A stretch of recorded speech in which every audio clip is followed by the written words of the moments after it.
let's talk about Tuesday's snowstorm.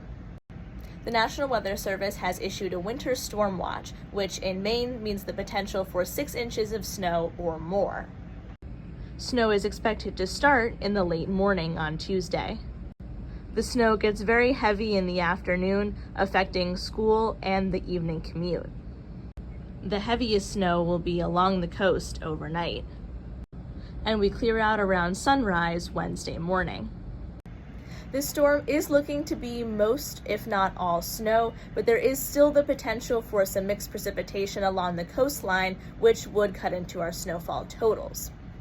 Speaking of snowfall totals, ta-da! Here's a first look at our snowfall map.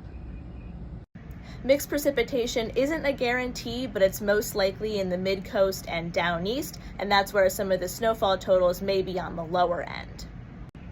Otherwise, in general, the farther north you go, the less snow you will get.